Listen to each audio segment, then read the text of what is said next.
Is there any message you want to give to people right now? Yeah, in the long run, we will win. The people are united. We just got to be organized. Organized. I always tell people, organize your building, organize your block, your neighborhood, your workplace, and be part of a broader coalition. In Ball Heights, we have the Ball Heights East LA Rapid Response Network, or if CIs will roll out and protest.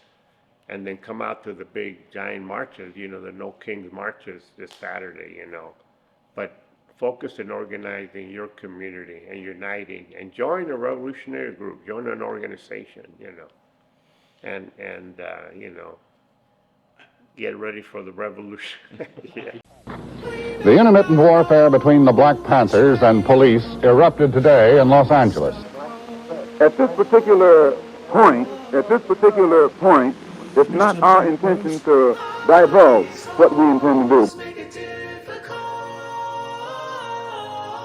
Nearly 3,000 were arrested, and authorities had to open abandoned jails to house those netted by the police. As the protests spread, at some schools, students were met by the police.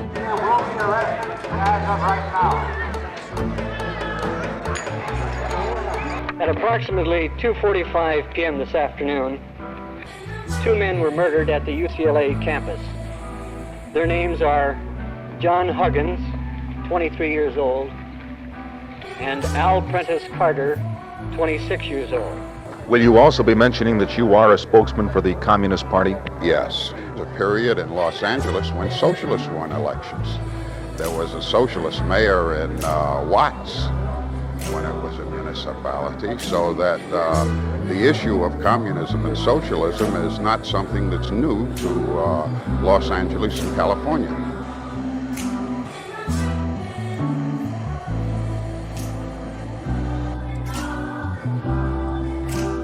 In America, supporters of the black liberation movements are stepping up the pressure in the campaign to free Angela Davis, the black philosophy lecturer and communist who is now facing a charge of murder in California. Force would only aggravate the disturbance, but that strategy failed. By the time police did respond, they were overwhelmed. Critics say the police should have mobilized before the Rodney King verdict and deployed at the first sign of trouble.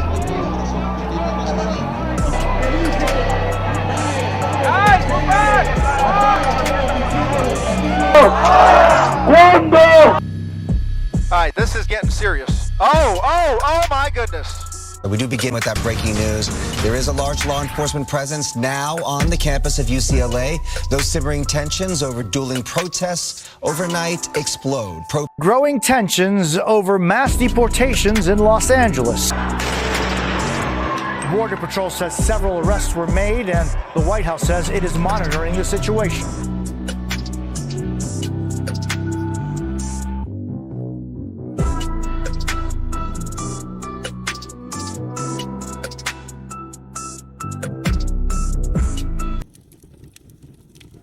The struggle is my life. I will continue fighting for freedom until the end of my days. But we must recognize that tactics must be adopted to conditions. Sometimes negotiations, sometimes mass mobilization, and when necessary, armed resistance. Nelson Mandela. President Donald Trump has launched an assault on the migrant and immigrant communities of Los Angeles and the entire country. Immigration Customs Enforcement (ICE) and Border Patrol raids on workplaces and homes have become commonplace. Since June 6, the Trump administration has kidnapped over 4,000 people across the LA area alone, according to public data released on August 6. With the military takeover of the city via federalized National Guardsmen and Marines, LA has become ground zero for the current anti-fascist struggle that has expanded into Washington, D.C., and which now is encroaching on Chicago and other cities like Memphis across the country. Dozens of people have been murdered and wounded by ICE this year, with that number most likely to rise by the time this documentary is released. And as we are producing this documentary, a reported 1,800 people are missing from the ICE concentration camp in Florida alone. Thousands of people have been kidnapped and disappeared. Jaime Alanis Garcia was killed in a raid in Ventura County, falling nearly 30 feet to his death. Day laborer Roberto Carlos Montoya Valdez was killed in an ICE raid in Monrovia at a Home Depot location. In an act of collaboration with the federal government, LA District Attorney Nathan Hochman charged 71 people with crimes at anti-ICE protests, with one, Adrian Villa, a resident of the city's long-standing Skid Row homeless neighborhood, receiving 14 charges and an unaffordable $1.33 million bail. Villa was soon found hanged in her cell in June, only several hours after her arrest. But the details of her death were only disclosed by the Sheriff's Department in August. She is the first anti-ICE protester to die in police custody. The FBI has also raided and harassed organizers with the Centro Community Service Organization, Centro CSO, in connection with charges filed against Alejandro Oriana. Furthermore, I want to give special recognition to Centro CSO, an organization with a long and proud history going all the way back to the 1940s, for taking to the streets the moment that it was known that I was in federal custody, and who mobilized for my prompt release.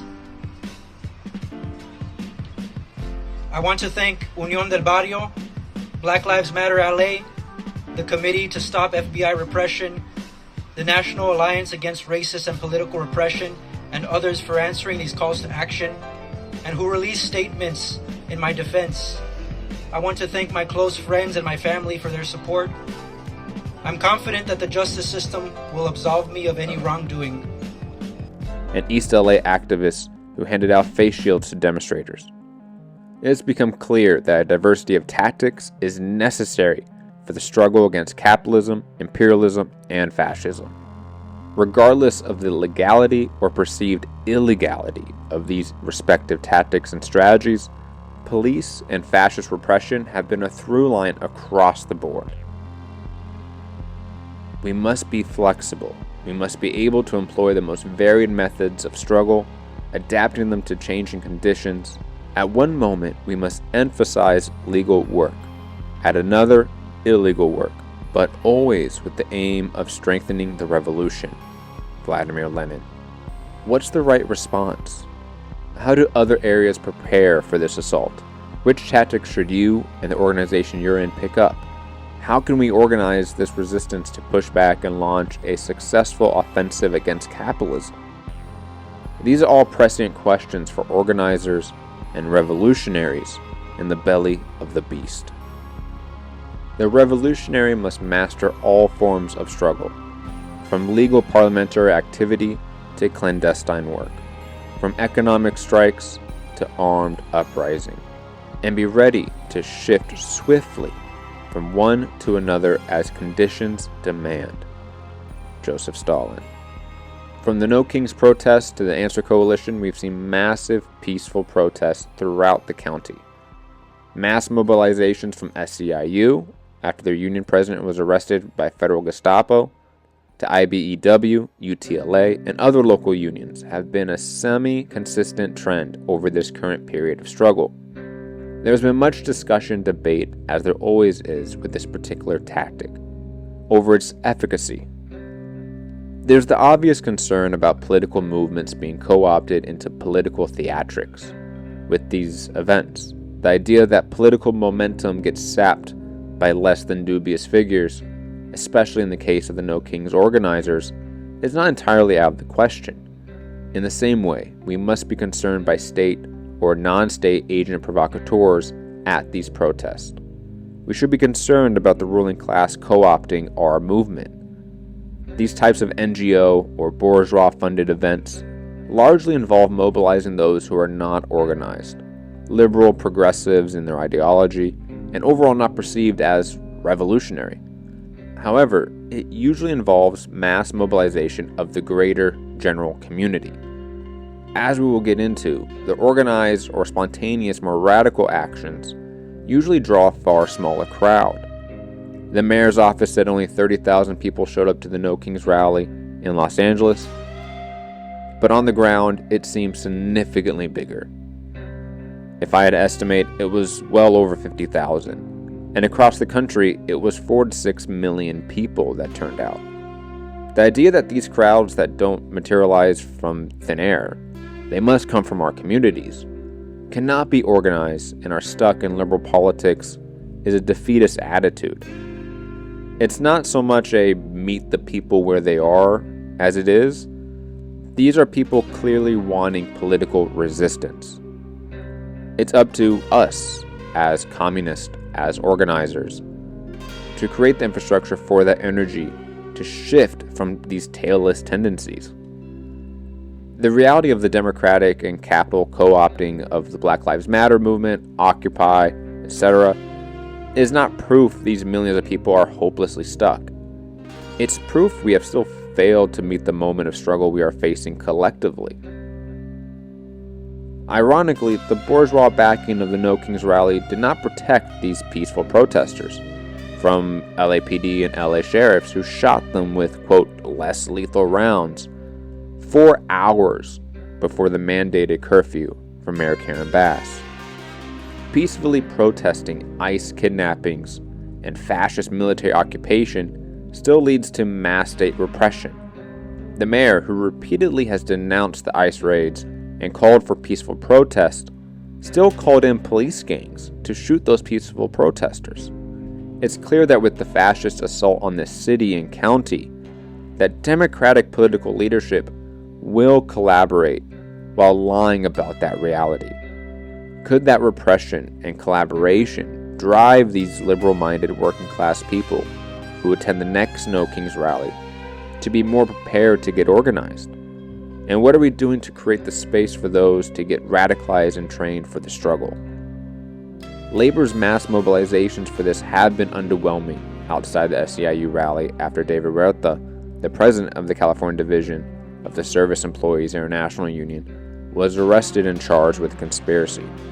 But there are unions like the United Teachers of Los Angeles, UTLA, that have strong connections to the Community Self-Defense Coalition, and massive overlap in union rank and file with community and radical organizations in the city, let alone unions like UFW, Unite Here, and others being largely filled with Latino workers and immigrants. This attack on the immigrant and Latino community is going to hit the labor movement hard, regardless of where these unions' national leadership lands ideologically.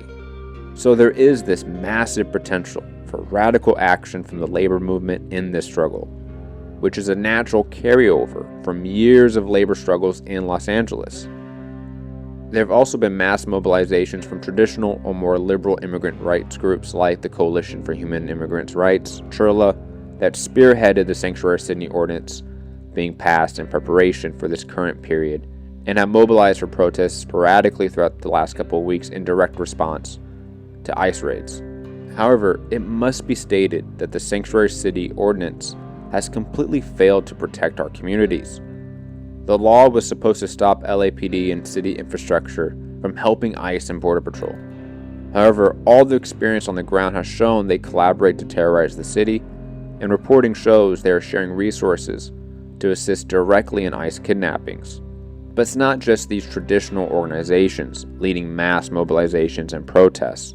The aforementioned Community Self-Defense Coalition, the CSDC, and the Party for Socialism and Liberation, PSL and the Answer Coalition, and the Democratic Socialists of America have all led mass protests in response to and preparation for the struggle.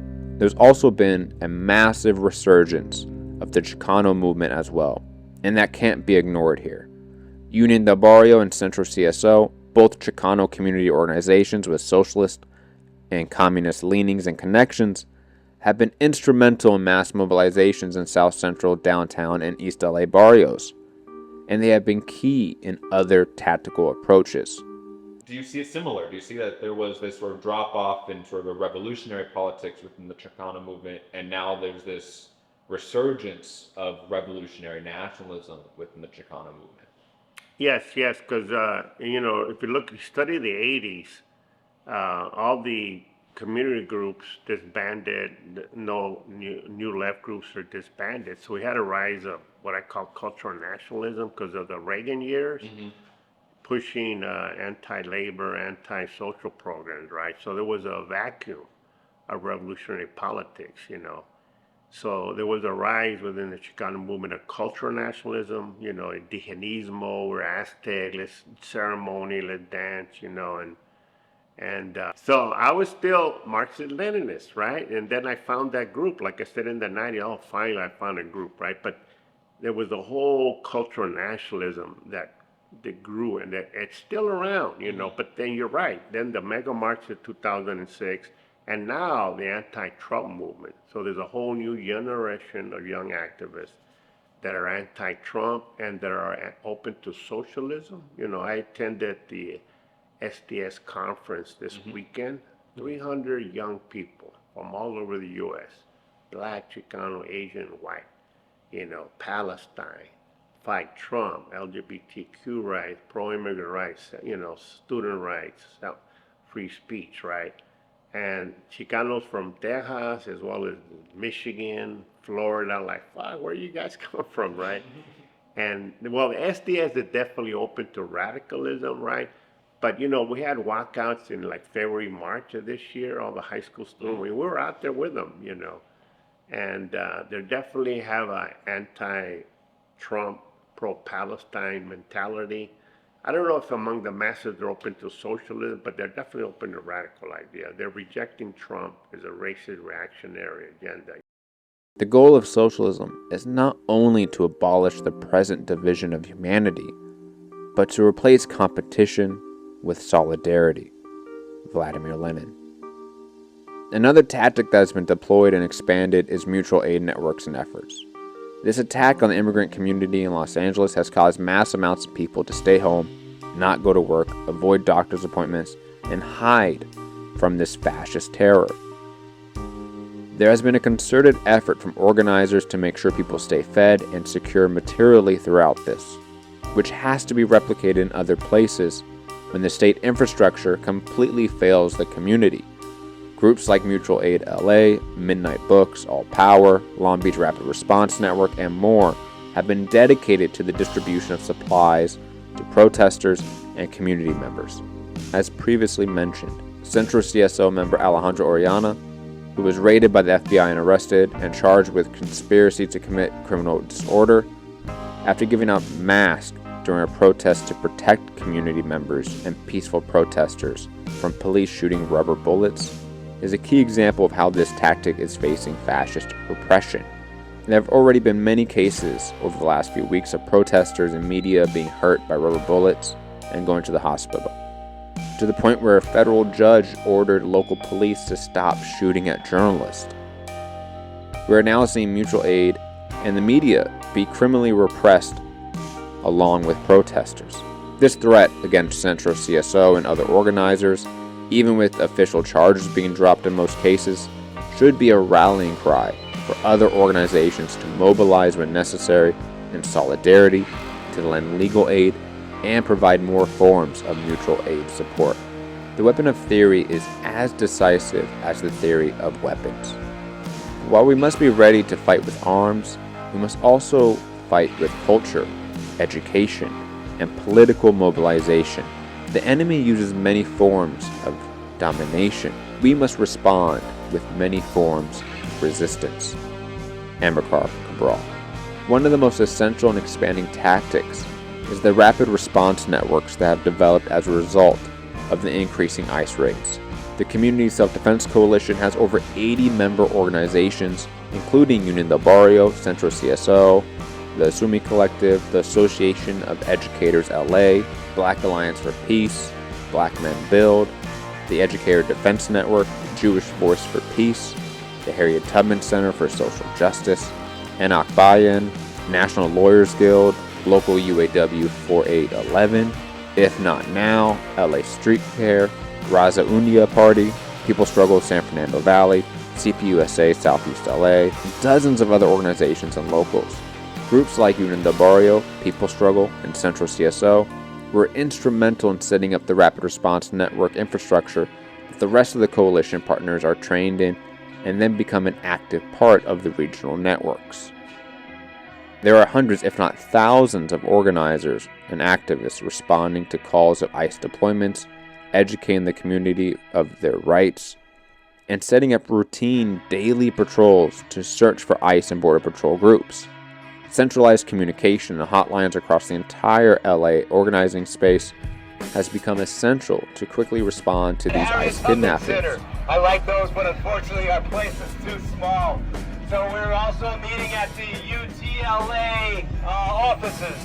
But we're going to meet every other Saturday, not this Saturday, but next Saturday. The Community Self-Defense Coalition. We're here. We're going to build that unity, that multinational unity. We're going to stop the attacks on the working class.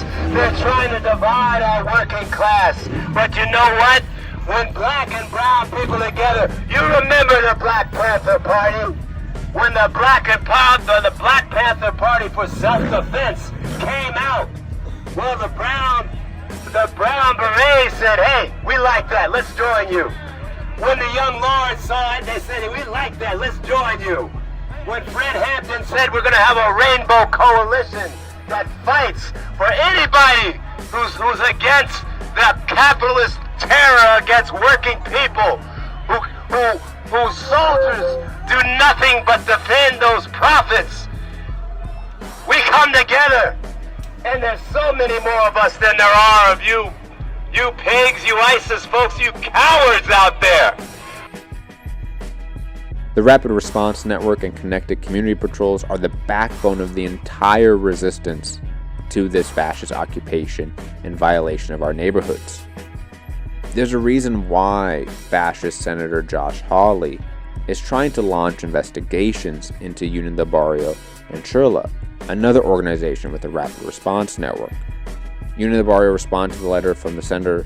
Quote, Mr. Hawley's June 11th letter claims that Union del Barrio provided, quote, logistical, financial resources, aiding and abetting criminal conduct, end quote.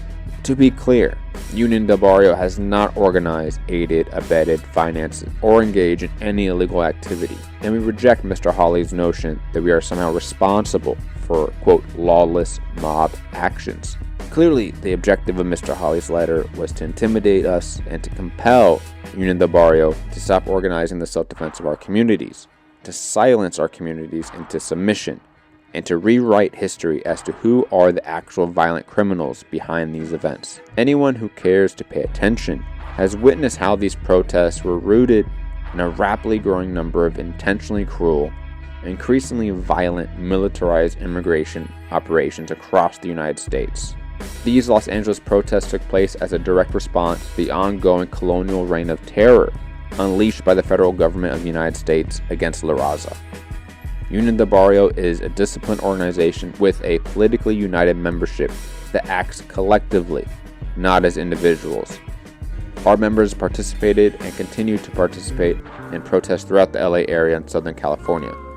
Furthermore, we intend to play a leading role in a national movement against ICE attacks. Union del Barrio has already provided an effective model for community self-defense, and we are putting our theories into practice. We have informed our members and supporters of the situation. We have instructed them to remain on high alert in response to ongoing ICE repression. However, we will remain steadfast.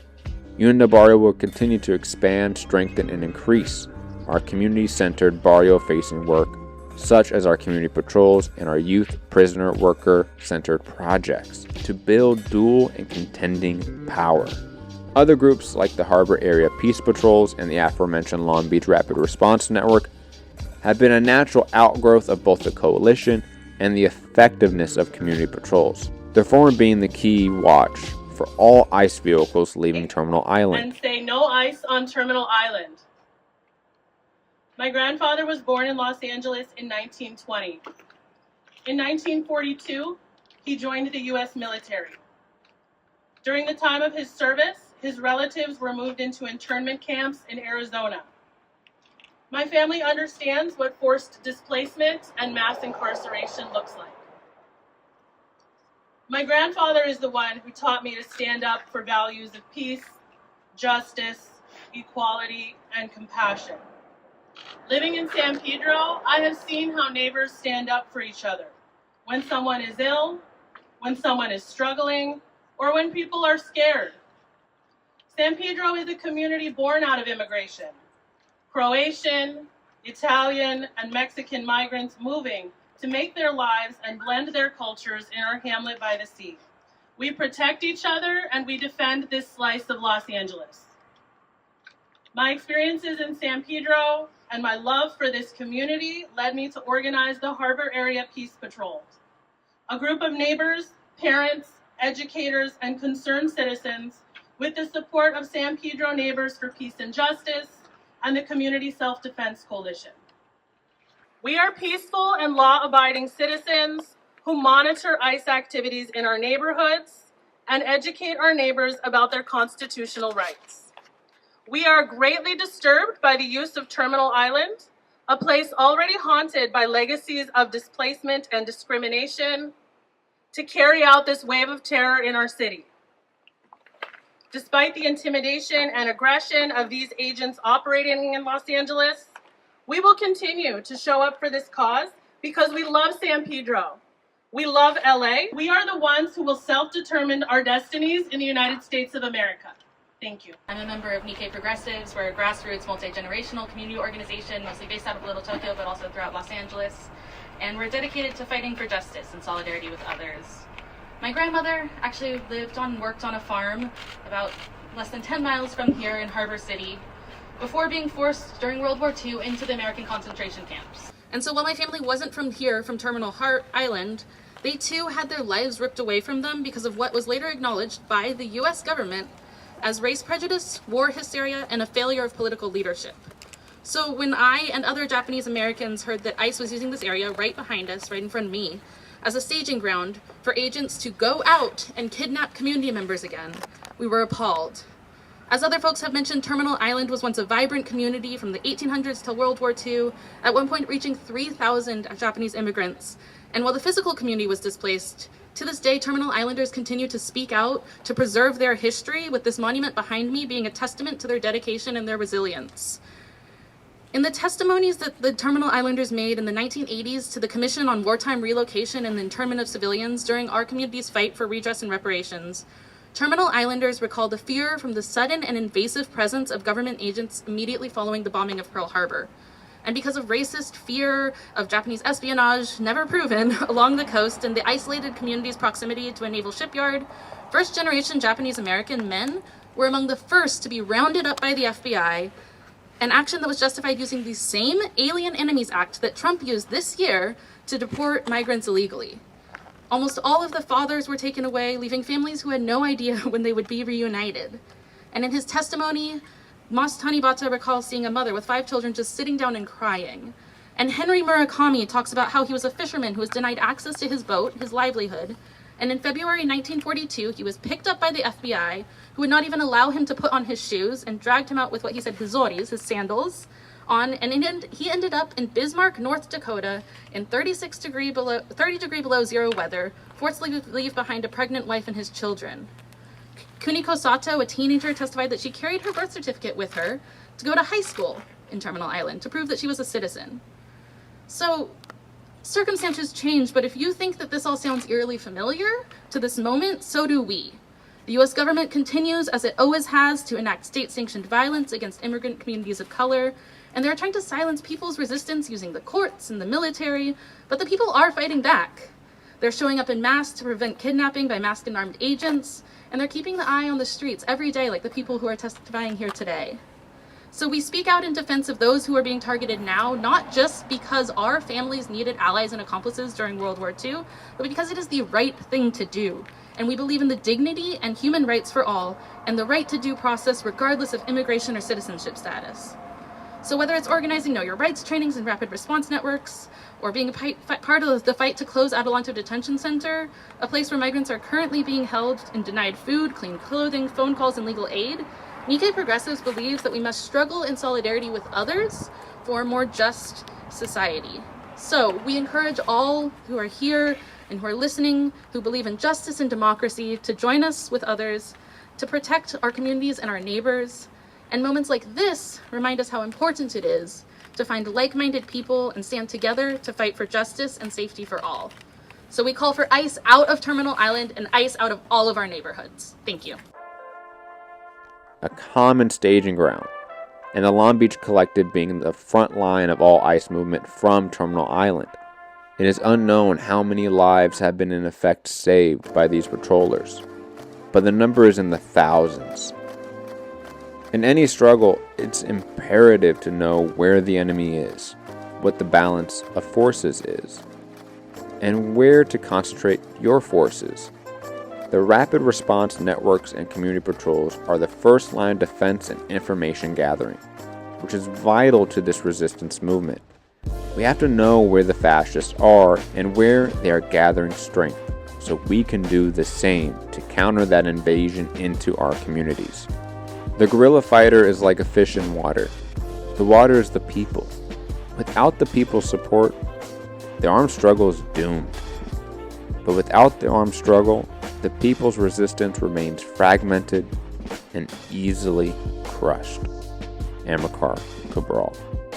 A natural outgrowth of the Know Your Rights neighborhood and workplace education, community patrols, and rapid response networks is the spontaneous clashes with the police and federal authorities. There have now been numerous occasions, such as in Paramount, Compton, and Bell, where the community has spontaneously reacted to ICE raids. Some resulted in ICE and federal agents being blocked in by the community, trying to defend their friends and family from being kidnapped and disappeared. Others resulted in quick clashes where the ICE were able to get away. Community defense actions in Paramount and Compton in particular lasted well over 12 hours, with wave after wave of people trying to get closer to ICE's battle formations while being shot at, tear gassed, and clubbed. Barricades were set up and items burned like tires, wooden pallets, classic revolutionary guerrilla tactics that were again spontaneously developed and utilized. The Moscow Uprising thrust the barricades into the forefront, but the barricades were of little use. The barricade is not a fortress, it is only a hindrance to the troops. The insurgents must not remain passive behind the barricades, but attack relentlessly. Lenin. As Lenin clearly stated, lessons learned from the failed 1905 Russian Revolution are that this type of street combat between police or troops and the community is defensive. This is not an offensive tactic to set up barricades and try to block ICE raids. It's not an offensive tactic to set up barricades to try to block ICE kidnappings. These are attempts at community defense. Revolutionary, yes, but not organized offensive insurrection. That's still just not what's happening on the ground. The Los Angeles Uprising is one centered on community self-defense. What continues to develop could change that reality, though. It was only when all else had failed, when all channels of peaceful protests had been barred to us, that the decision was made to embark on violent forms of political struggle. I do not deny that I planned sabotage. I did not plan it in a spirit of recklessness, nor because I have any love of violence. I planned it as a result of a calm, sober assessment of the political situation that had arisen after many years of tyranny, exploitation, and oppression of my people by the whites. Nelson Mandela. Los Angeles and Southern California have historically been a key center of armed struggle and community defense in the class struggle in the United States. Los Angeles is also a site of settler colonial genocide and resistance. In 1827, for example, there was a massive revolt of the Chumash Nation against the settlers of the area. Throughout Spanish, Mexican, and American colonial occupation, indigenous resistance has been a constant. California is also a brutal site of triple slavery of indigenous, African, and Chinese people being enslaved in the region at a concurrent time. California governors have explicitly called for indigenous genocide and, quote, wars of extermination. Capitalists in LA shipped gold to the South during the U.S. Civil War, as the Los Angeles Mounted Rifles, a proto-fascist militia similar to the KKK, would rally in the streets of LA. Mass lynchings and massacres by white settlers against oppressed nations and groups were a key feature of California throughout the 19th century. But California also would be an early and vibrant place for socialist thought and activity from the late 19th century onward. Utopian socialist colonies and communes dotted the Southland in the late 19th century and early 20th century. In 1932, in response to rising fascist gangs both locally and internationally, Communist Party USA leader Ben Dobbs recommended that the Young Communist League in Los Angeles should become a, quote, semi-military organization in direct response.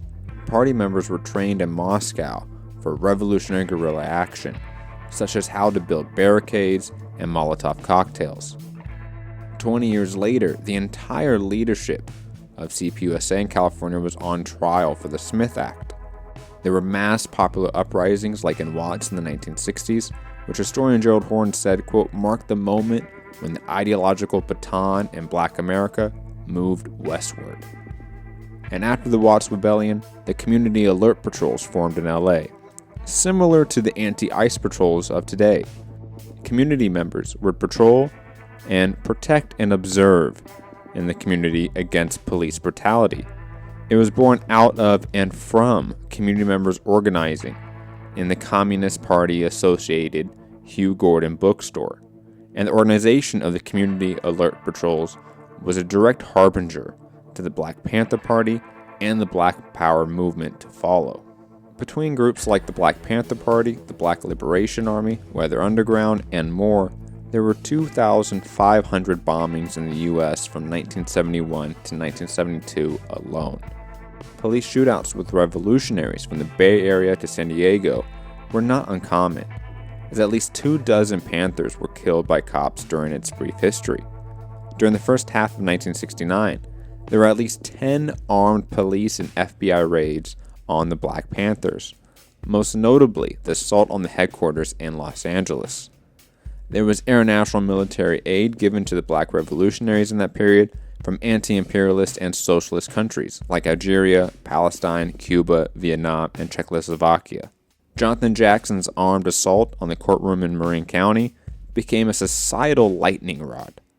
Likewise, the murder of his imprisoned brother George Jackson in California prison San Quentin sparked revolts across the country.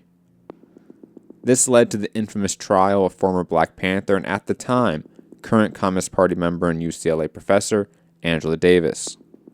A recent study stated, no Panther branch or chapter experienced more harassment and suffered more casualties than the LA Panthers. Being a Panther in Los Angeles meant putting one's life in peril on a daily basis. Panther co-founder Bobby Seale said the LAPD would, quote, shoot up our free clinic. They shot up so much that the doctors and nurses, some 7 or 8 of them, that were donating their time down there, decided to leave because they just got scared.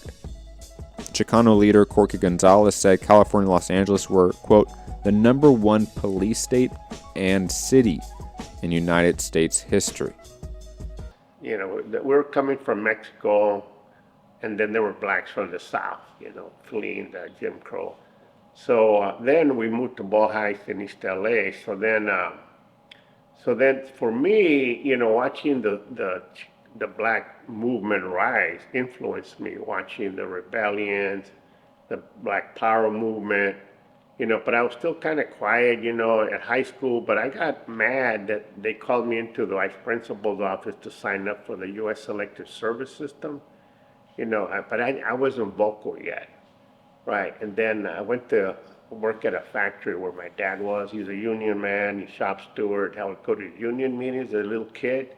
So I always got that, hey, pro-union, right, you know. And then as a little boy, we would always go to Mexico to a small little village to visit my grandfather. And he was a teenager in the Mexican Revolution. So he would tell me stories, and he had a leg, you know, wooden leg that he got shot. He showed me his gun, you know, his sombrero, and he was a real tough guy, you know. And, so you remember all that stuff, And in recent decades, labor unions and tenants associations have been growing in militancy. The famous 2006 Day Without an Immigrant protest that gathered a historic 500,000 people in protests in LA, and as historian Gerald Horton wrote in his book Armed Struggle, by mid-2023, one analyst adjudged accurately that Southern California unions and the working people they represent have become the vanguard of the American labor movement. About half of the big strikes in the US this year have taken place in California, with most of the consequential ones centered in Los Angeles. This city was portrayed accurately as a cockpit of labor militancy, as the City of Angels is setting the pace for millions of working people across the nation. And then in late 2023 and through 2024, we had a militant movement in solidarity with Palestine, primarily organized the Palestinian Youth Movement as the vanguard in coalitions that culminated in the Student Intifada. Police and Zionist gang assaults on student encampments were widespread, but most concentrated at UCLA. There are lessons to be learned from the history. The San Rafael Uprising, Angela Davis's trial, and the Communist Party's changing support show that left groups having solidarity and sharing resources is essential to combat modern COINTELPRO fascist tactics. The lack of international material support in the later years of the Black Panther Party, due to Eldridge Cleaver's eclecticism, shows that international aid and support are imperative if this shift from spontaneous community self-defense to organized armed struggle is to occur successfully. It was ultra-leftism. That's what they did? Yeah, Eldridge had some lumpen tendencies, proletarian lumpen tendencies. He actually grew up in Lincoln Heights. Remember, he was busted for rape. Yeah. We even had a meeting with him up in Oakland, the Brown Berets. So anyway, let me back up a little bit. No, my analysis of the rise of the New Left, the radicalism, was the anti-war movement, the Black Liberation Movement, and the rise of the new Chicano Power movement. Because we rejected the 40s, 50s, the GI Forum, LULAC, CSO, that says assimilate, integrate, work within the system, voter registration. So then we come along saying, no, we're not white, we're indigenous, we're brown, and we're gonna take direct action. One thing Los Angeles has demonstrated is that there is already mass community support for the current tactics on display. There isn't any real outrage here over ICE raids being blocked or some AI cars being burned. The rage is pointed at the fascist police and federal agents. Is the community enraged enough to support organized armed struggle? It's impossible to tell. But there is a possibility that the current diversity of tactics is already testing the logistical capacity of organizations on the ground.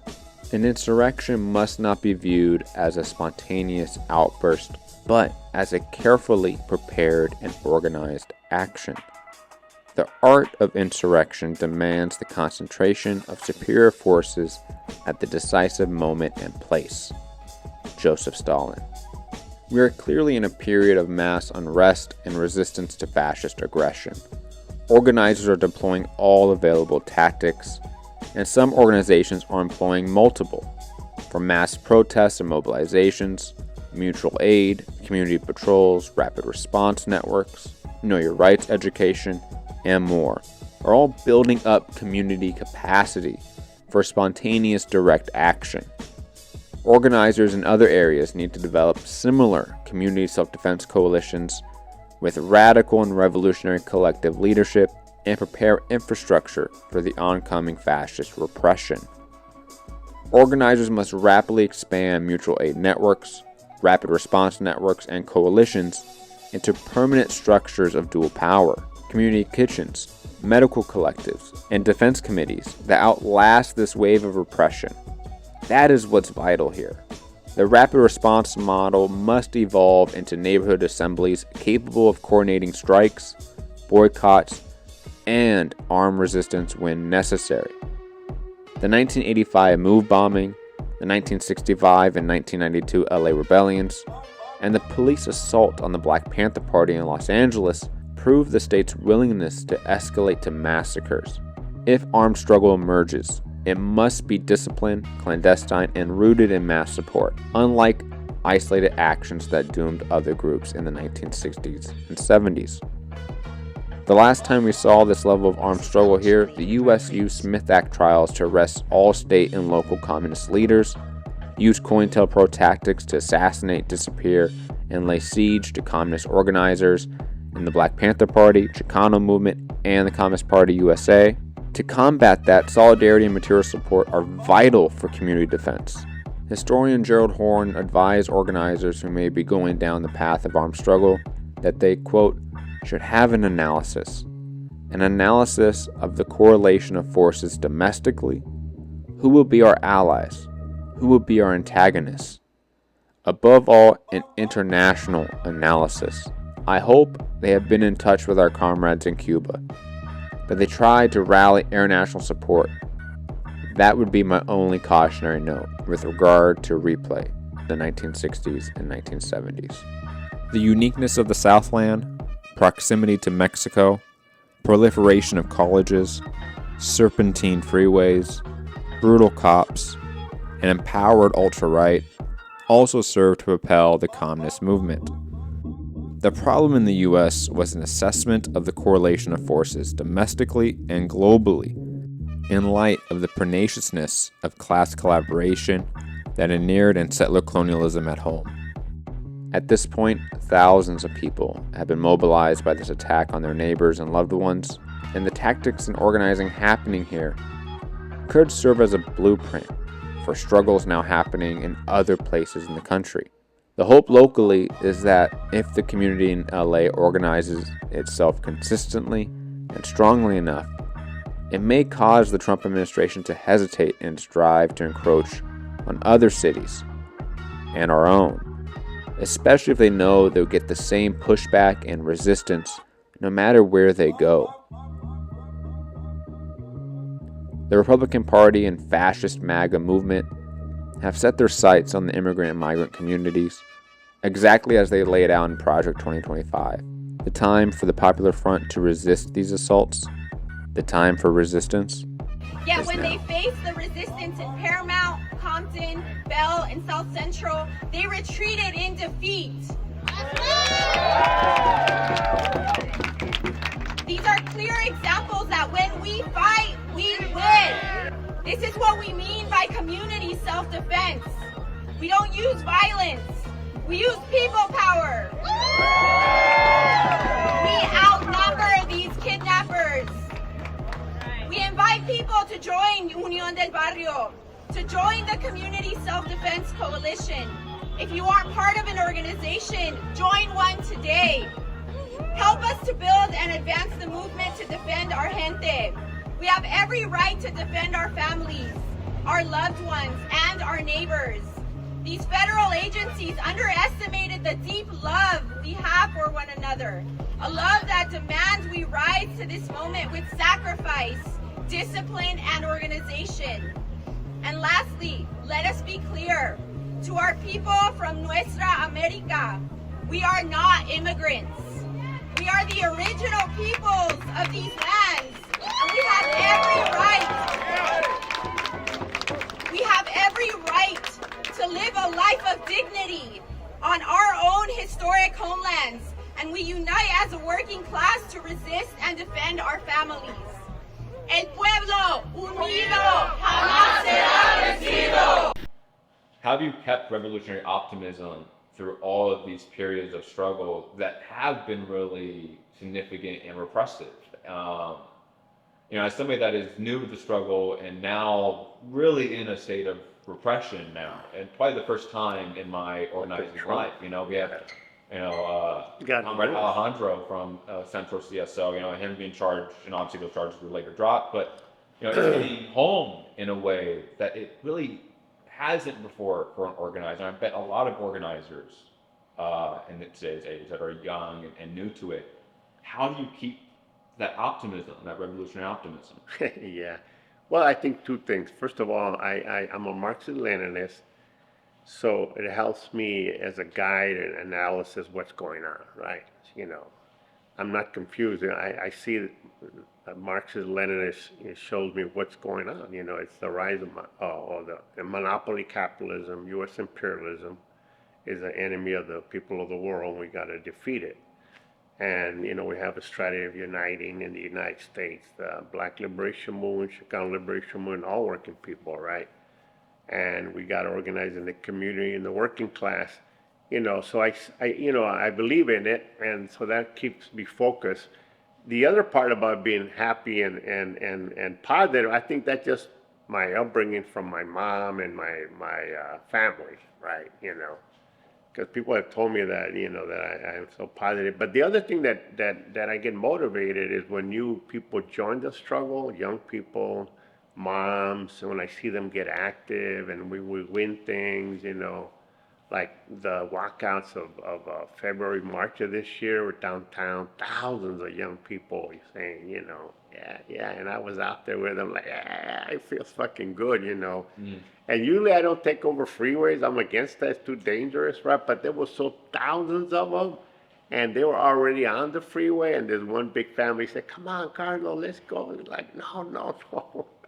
And I have a small car, a convertible. Go, come on, put the top down. We'll have the flag. So I go, all right. But we'll drive back to Bohai. Yeah. So finally, I got my fucking car in the freeway, the 101 going southeast, right, with all the flags and all the kids in the mom, you know, but we're going back to Bohai.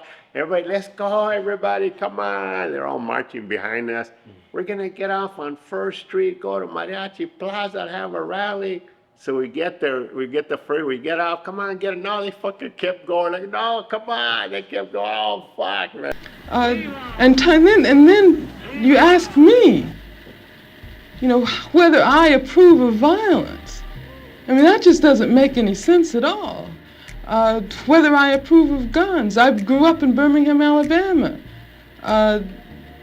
Some very, very good friends of mine were killed by bombs that were planted by racists.